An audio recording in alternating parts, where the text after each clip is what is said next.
Et ça casse de partout, ça y est, ça pète, ça pète, ça pète, ça pète. Oh aïe aïe. Oh, aïe. Ah, j'espère que c'est notre cours.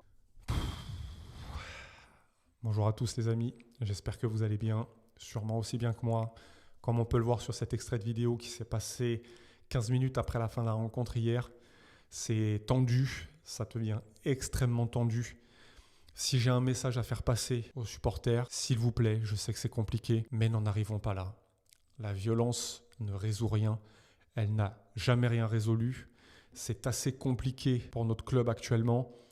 Notre équipe se donne assez en spectacle. On n'a pas besoin, nous aussi, que nos supporters se donnent en spectacle sur les réseaux sociaux. On sait que c'est difficile, que nos émotions sont mises à rude épreuve. Maintenant, on a fait passer des messages dans les tribunes. Ne vous inquiétez pas. N'oublions pas, ce sont des êtres humains. Ils ont des yeux, ils lisent, ils comprennent. Je pense que le message est passé, qu'on en a marre. Mais n'en arrivons pas à cet état de violence. On n'en a pas besoin. C'est du foot, c'est un sport. Il y a aussi des choses qui sont plus graves dans la vie, les amis. Laissons la violence de côté. C'est tout ce que j'ai à dire. On ne va pas tergiverser plus longtemps, mais laissons la violence de côté. Essayons toujours d'être dans le dialogue. On est ensemble, c'est compliqué, mais restons soudés et évitons ça. C'est tout ce que j'ai à dire, les amis. J'ai vu également une statistique passer hier, après la rencontre. C'est la première fois depuis 2017 qu'après la 22e journée de championnat, nous comptons 11 points de retard sur le deuxième de Ligue 1. Je vais vous mettre le classement juste ici. On peut voir que Lens, hier, a torpillé littéralement le Paris FC 5-0.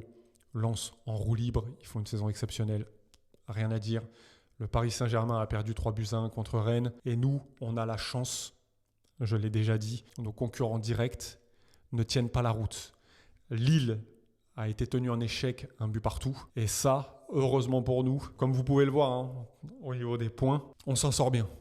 On s'en sort très bien. Seul Lyon pourra creuser l'écart ce soir s'il venait à s'imposer contre Nice. Il nous mettra à 5 points. Il y a un Olympico qui aura lieu dans pas longtemps. Il sera important celui-là, mais comme je l'ai dit, devant, je pense qu'il ne faut pas regarder. Déjà, regardons-nous, nos résultats. Qu'est-ce qu'on est en train de faire ? Peut-être derrière, parce que ça va commencer à, si on continue sur ce rythme-là, ça va commencer à venir toquer à la porte et ça va être très délicat. Mais concentrons-nous sur nous, c'est ce que j'ai à dire. Je fais cette vidéo aussi, les amis, aujourd'hui pour essayer de comprendre, d'échanger encore une fois avec vous sur ce qui se passe sur les 15 dernières minutes de nos matchs. Et je me suis posé la question hier, est-ce qu'on ne souffre pas d'un syndrome ? Le syndrome des 10-15 dernières minutes. Je m'explique, c'est souvent dans la tête que ça se joue. Quand on sait, par exemple, nous, en tant qu'êtres humains, qu'en hiver, on a plus de chances de tomber malade, on part du principe que vu que c'est l'hiver, on a tendance à tomber malade et on finit par tomber malade. On chope la grippe, on chope des rhumes, enfin bref. Et je me demande si, au niveau de la tête de nos joueurs, c'est pas la même chose. On fait un bon match, pas de problème. Comme généralement, à chaque fois qu'on se fait remonter, on fait plutôt des matchs corrects. Et puis arrive ce dernier quart d'heure où là, nos joueurs doivent se dire « Attention, le dernier quart d'heure arrive, on est souvent fébrile, est-ce qu'on ne va pas prendre de but ?» Et du coup, dans la tête, psychologiquement, on se dit « Est-ce qu'il ne se dirait pas, parce que nous, on n'est pas sur le terrain, oui, le dernier quart d'heure est là, ça y est, ça va être la galère. » Et du coup, ça devient une galère. Parce que quand on fait une analyse objective, hier, défense à 4, on n'est pas plus inquiété que ça. Oui, on a 2-3 occasions concédées, pas de problème, mais on a plutôt vu un Pavard bon sur l'ensemble du match, qui a retrouvé confiance au niveau d'Aguerd, pas de problème. On fait un match satisfaisant globalement. On a eu une totale inversion des choses. Avec De Zerbi, on avait le ballon, mais on était plutôt sur une possession stérile. Là, on n'avait pas le ballon, ok, mais par contre, beaucoup plus dangereux dans la transition, beaucoup plus dangereux dans l'utilisation du ballon, un jeu plus direct. Pas de jeu à la baballe derrière. Malheureusement, dernier quart d'heure, on retrouve le même syndrome. On a peur. Le visage de notre équipe change. Et à noter, est-ce que le coach, lui aussi, dans sa tête, il ne s'est pas dit « Attention au dernier quart d'heure », puisque sur les 15 dernières minutes, il passe à une défense à 5. Il fait rentrer Medina. Et à partir du moment où on passe sur une défense à 5, où le message est clairement envoyé, on sécurise. Parce que quand tu passes à une défense à 5, c'est que tu veux sécuriser ton résultat. Le problème, au-delà de ça. Si nous n'étions pas dans un schéma psychologique où le dernier quart d'heure nous traumatise, on pourrait se dire que sécuriser le résultat est bienvenu.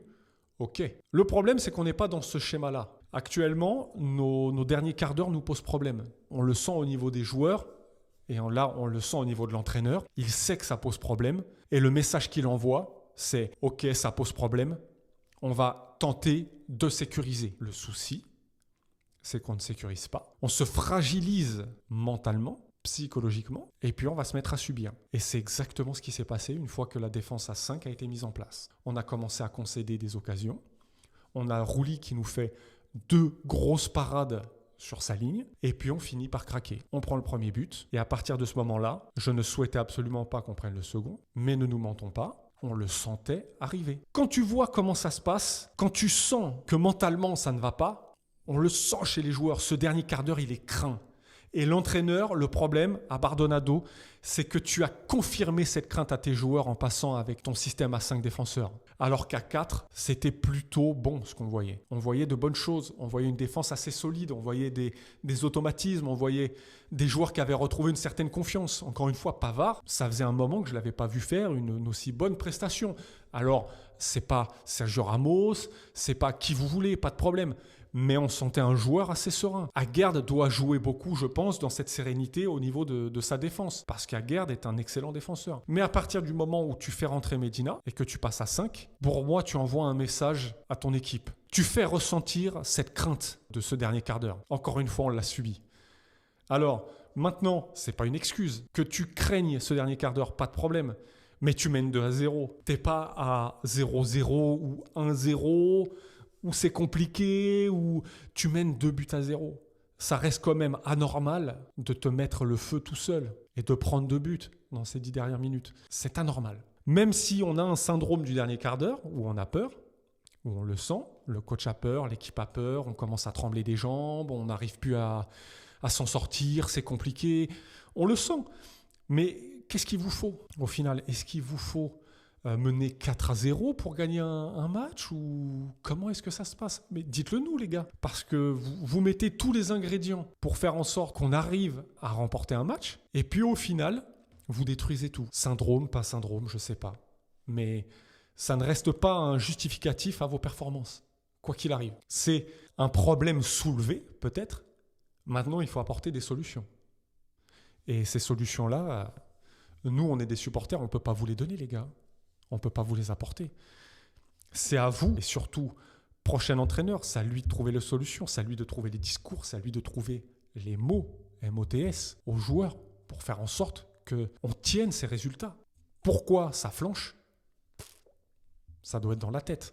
Ça ne peut pas être ailleurs. Maintenant, quoi faire? Est-ce qu'il faut une nouvelle fois programmer une réunion entre supporters, dirigeants, propriétaires pour discuter de tout ça et de cette instabilité au niveau de notre club?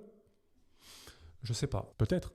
Maintenant, moi, ce que je voudrais savoir, quand on parle de projet, pour avoir un projet, il faut avoir une stabilité. Cette stabilité, on ne l'a pas depuis plusieurs années. Moi, la question que je me pose, et celle que je voudrais qu'on pose à Franck McCourt, à quoi est-ce que tu joues?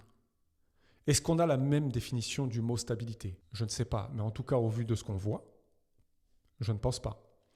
Parce qu'on peut taper sur Longoria et Benatia, mais quelles sont les directives données par Franck McCourt à nos dirigeants pour faire en sorte que notre club soit périn? Ça serait une question à soulever. Parce que si le but de McCourt, c'est de faire du dropshipping à l'Olympique de Marseille, ça ne marchera jamais. Et ça, il faudra faire passer le message, il faut que ça s'arrête. Parce que quand on voit les allées et venues au niveau des transferts, pour moi, ça ressemble à du dropshipping. Tu achètes, tu revends, tu achètes, tu revends, tu fais de la plus-value, tout simplement. Et ça, en fait, c'est du business. C'est pas un objectif concret de faire évoluer le club. Là, tu es en train de faire du business, Franck McCourt. Et nous, c'est pas ce qu'on veut. Si on veut faire grandir notre club, il nous faut de la pérennité, il nous faut de la stabilité. Et pour avoir de la stabilité, il nous faut des joueurs compatibles OM et des joueurs qui restent sur le long terme. Si tu continues avec ton dropshipping, on ne s'en sortira pas. Et à un moment donné, on va finir par tout envoyer chier. Parce que nous, en tant que supporters, on aime notre club, on a une forte passion pour ce club, mais ça, tout ça, tu en as conscience. On le sait que tu en as conscience. Vous en avez tous conscience à la tête de l'OM. Mais arrêtez de jouer avec nos sentiments, arrêtez de jouer avec nos émotions. Parce que vous allez finir chez certains supporters, malheureusement, à en arriver à des drames, j'ai envie de dire, comme il est en train de se passer, comme ça s'est passé hier. Et c'est pas ce qu'on veut. Encore une fois, la violence, on n'en veut pas. Mais il y a des supporters, en fait, que tu ne peux pas contrôler. Malheureusement, tu auras beau faire passer tous les messages que tu veux, tu n'arriveras pas à éteindre la colère de certains supporters. Et tu n'arriveras pas non plus à ne pas faire en sorte qu'ils s'expriment. Même si c'est de la mauvaise façon, tristement. Il faut qu'on soulève cette question. Il faut que McCourt réponde. Qu'est-ce que tu fais avec notre club? Si tu veux faire du dropshipping, il faut que tu t'en ailles. Parce que ce n'est pas comme ça que tu feras évoluer le club. Et ce n'est pas comme ça qu'on fera grandir notre club. Les questions doivent se poser. Qu'est-ce que tu veux, Frank McCourt? L'image que tu nous laisses, c'est cette image-là, malheureusement, d'achat-revente. Tu prends un joueur, tu le revends. Robinho Vaz, on avait enfin, j'ai envie de dire, un jeune joueur qui pouvait, pourquoi pas, coller au projet. C'est un jeune joueur. Il donnait plus ou moins satisfaction. Il y a eu une grosse demande au niveau des transferts, au niveau du marché sur ce joueur-là. Une forte demande, forcément, égale à des millions. C'est logique. Qu'est-ce qui se passe? Vous le vendez. Direct. 25 millions. On vend. Mais quel message est-ce qu'on fait passer? Je suis désolé, mais ce n'est pas un message de stabilité que tu fais passer, McCourt.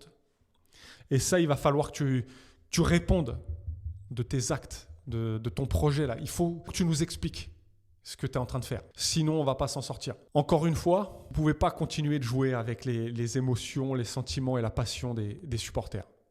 Non, vous ne pouvez pas. Donc voilà, c'est la question que je me posais, les gars. N'hésitez pas à me dire dans les commentaires ce que vous pensez de tout ça. Moi, il fallait que ça sorte. Il fallait que je vous dise un petit peu ce que je pense de tout ça, notamment surtout de Frank McCourt. Il faut répondre aux supporters, les dirigeants, le propriétaire, l'actionnaire. Il faut répondre aux supporters. C'est tout ce que j'ai à dire. Expliquez-nous. Expliquez-nous ce que c'est que tout ça. Voilà, les gars. N'hésitez pas à me dire ce que vous en pensez. En tout cas, la vidéo va s'arrêter là. On se retrouvera prochainement pour sûrement la nomination de l'entraîneur. Bon courage à lui. Ça devrait être Habib Beye, mais bon courage à lui. D'ici là, portez-vous bien et n'oublions pas, on sera toujours derrière ce club. Allez l'OM.